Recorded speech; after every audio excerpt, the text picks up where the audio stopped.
Magandang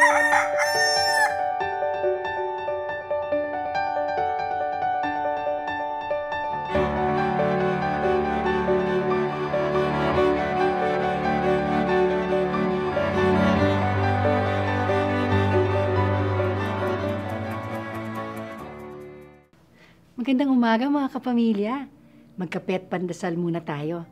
Ako si Risa Singson Kaupeng, Editor-in-Chief ng Kirigma Magazine. Minsan, nakakatawa sa pagkaimposible ang mga pangako ng Diyos.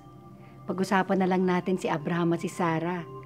Ipinangako ng Diyos kay Abraham na ang lahi niya ay magiging kasing dami ng mga bituin sa langit. Ngunit pagkalipas ng 10 taon, wala pa rin silang anak. Maganda ang mga aral na mapupulot natin dito. Una, nakakatuwa man sa pagkaimposible ang pangako ng Diyos. Manalig pa rin tayo. Isipin mo naman, 90 anyos na si Sarah at di nan dinaratnan.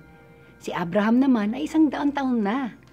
Ngunit kahit imposible, natupad pa rin ang pangako ng Diyos. Pangalawa, lumipas man ang mahabang panahon, mangyayari pa rin ang salita ng Diyos. 23 taon ang dumaan bago natupad ang sinabi ng Diyos na magkakaroon sila ng sarili nilang anak. Minsan, hindi agad-agad nangyayari ang sinasabi sa atin ng Diyos at kailangan tayong matutong maghintay at manalig. Pangatlo, huwag nating pangunahan ng Diyos sa pagtupad ng kanyang pangako.